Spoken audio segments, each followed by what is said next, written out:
with this topic on relevant costing, and this is also known as cost concepts. And how do we take decision?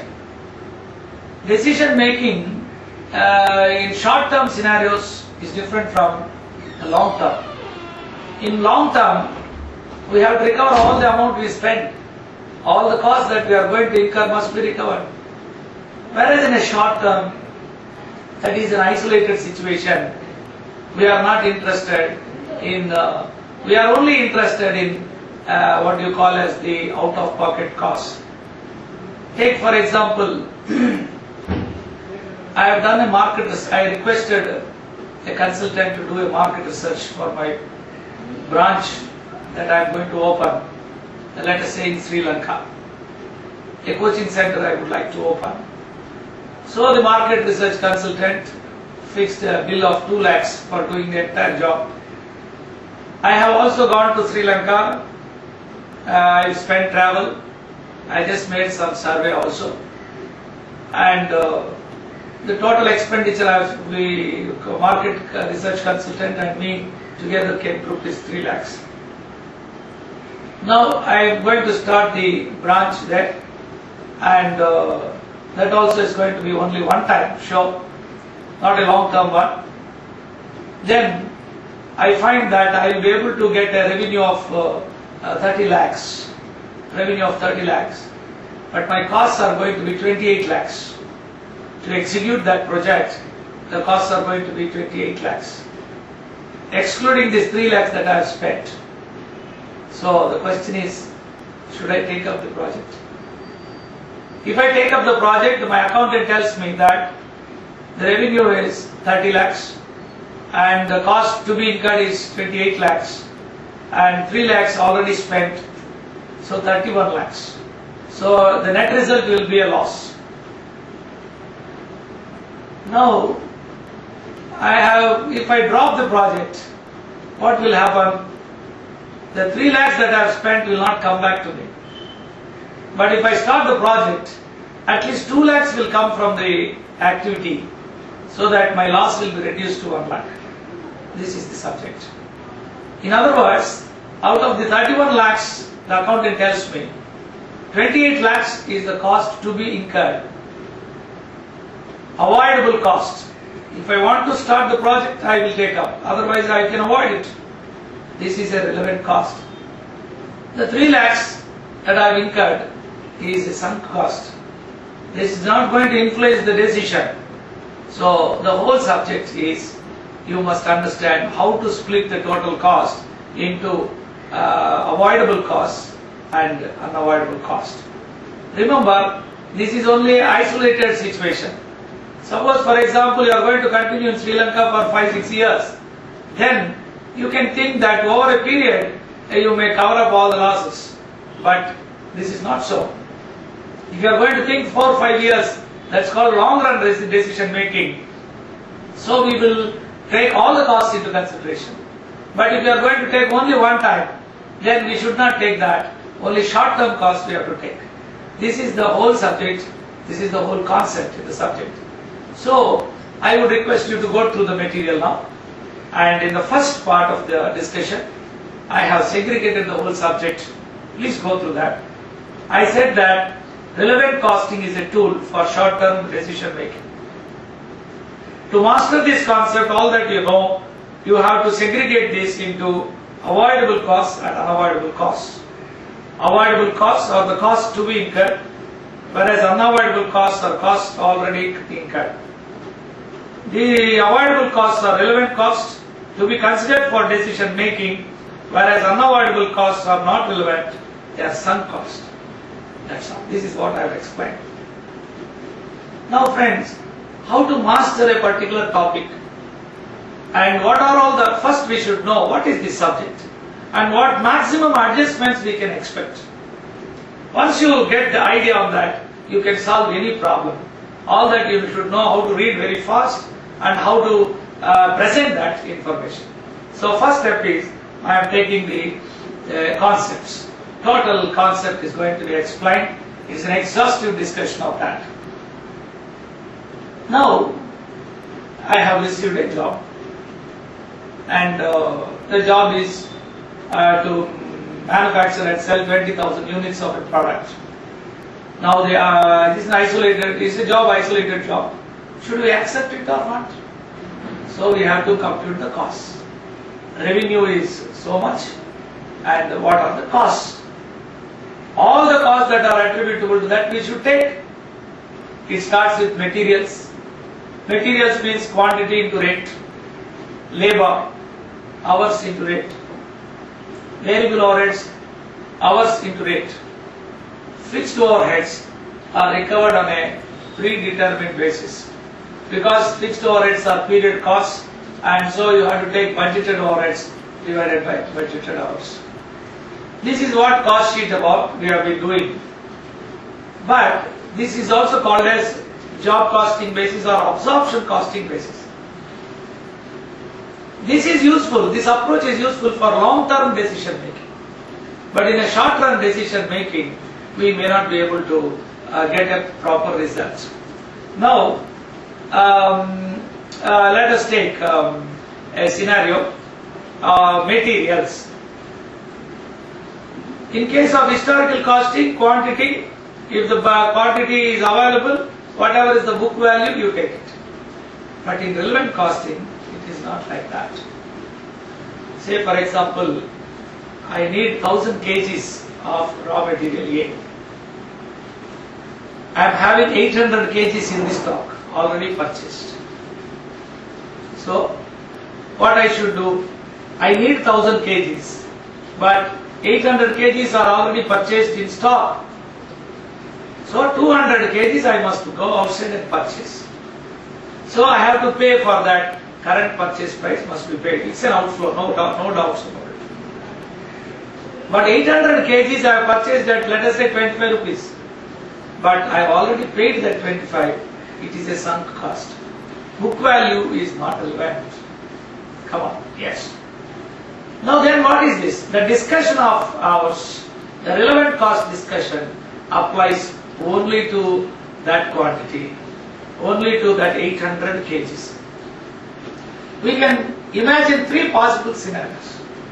One, that even in the problem they may mention, it is regularly used. It is regularly used. It is widely used. That means, even if you don't use, if the contract is not there, that 800 kgs will be used in the regular production. So, suppose if I use it for this contract, then I have to replace it. So therefore, current purchase price or replacement cost will be relevant. So whenever you got a point, widely used, regularly used, immediately you apply replacement cost or the current purchase cost as the relevant cost. Scenario 2 will be, you may say the stock is there 800 kgs, but it is an obsolete item. It is purchased in anticipation of an order you are not going to get. So in that situation, you will have to take into, what will you do? It is an obsolete item means you have to sell it. If you sell it, whatever you are going to get, that you are going to lose if you use it for this job. And therefore, you have to take the resale value. Loss of cash inflow is treated as outflow. In the first case is cash outflow. Regularly used means cash outflow, take it. In the second situation, loss of cash inflow, you should take it as outflow. Right. Third scenario, all that we have is only 800 kgs and that are being used in another production on which you are getting substantial profits. Suppose if you have to bring it to this job, what you should do? You have to stop it. That means you will not only lose the material cost, but also the profit. Therefore, when you are bringing it to this job, you must apply the opportunity cost. That means sales minus variable cost, out of pocket cost. Then whatever is the balance, that is called opportunity cost. You are clear? So first and foremost, remember the quantity required 1000 kgs. Quantity in hand 800. So 200 you have to buy. But 800 is the subject matter for discussion. Because the book value of 800 purchased is the sunk cost. It's already done. So we are exposed to three scenarios. One, it is regularly used. If he says regularly used or widely used, take the current purchase price. Two, it is obsolete. It is purchased in anticipation of a job which is not going to come. Obsolete. Resale value. Third one, it is in great demand, not available. Great demand, not available. Take opportunity cost. Let me give you an example. Let us say I am a builder, I am constructing buildings. And in one contract I have finished the construction of the house. There are a lot of materials like cement, jelly, sand, bricks, all are there. So what I will do, immediately I will ask my site engineer to come and take this material to the next site. So for me, these items are regularly used. Correct, no? Because I am in touch with that, immediately I can transfer to another job. Second scenario is I am not a builder. I have just constructed one time house and at the end I got lot of this miscellaneous items leftovers. So what I will do, I will ask this fellow, that fellow to buy this material. Finally I will sell it as a scrap. That is called resale. So I hope you understand. Now let us come to the second stage, labor. In historical costing, you take labor on the basis of hours worked into rate per hour. But here, the labor also goes through the three adjustments like materials. Let me give an example. I have got 10 workers, skilled or unskilled, whatever, they are employed on time basis. Every month end I want to pay the salary. And today they are idling, but I don't have intention to remove them. So the workforce is paid on a time basis. They are idling at present. I have received a job, this contract. Out of the 10 workers, I am going to use 5. Now what is the cost of using them? The cost is nil, because if this job not there, they are going to idle. I still continue to pay their wages. So therefore, in this case, sunk cost. The skilled or unskilled is immaterial. How will you decide sunk cost? Means three conditions. One, the workforce is paid on time basis. They are idling at present. Acceptance of the contract will only reduce the idle time. And then only it is treated as sunk cost. You just put dash. Second scenario, for this contract I have to appoint. If the contract is not coming, I will not appoint. Then it is a variable cost. It is an out-of-pocket cost. Hence, we should consider it as relevant, avoidable cost. Third one is, the workers are in great demand. We cannot get such workers, and they are being used on some jobs, generating a profit. So, if you divert them to this job, then obviously I will lose that profit. And that loss of profit also should be considered.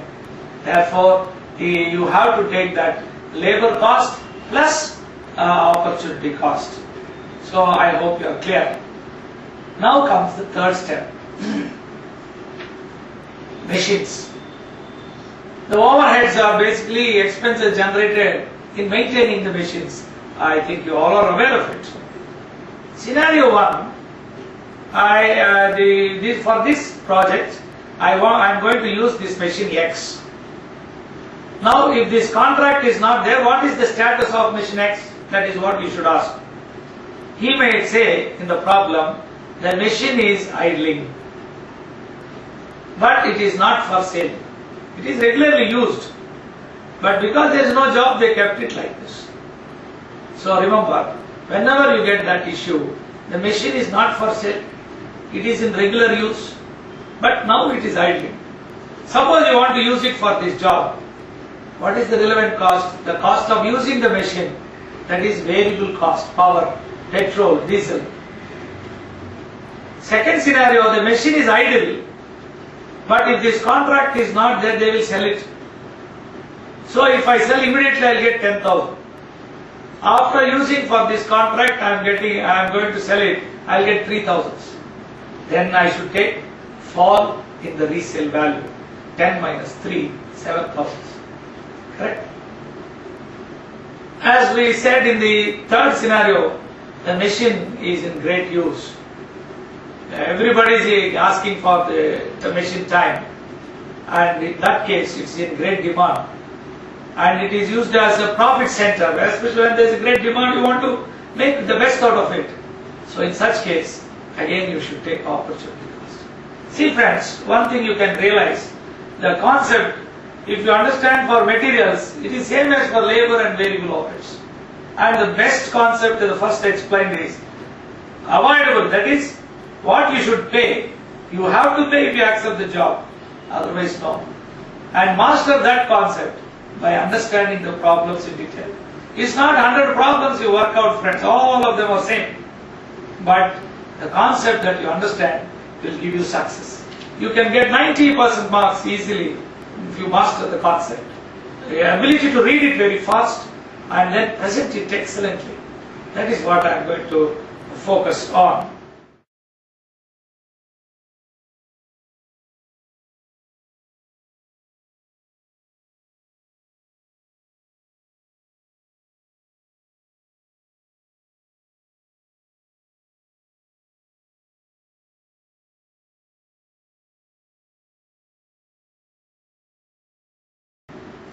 Dear friends,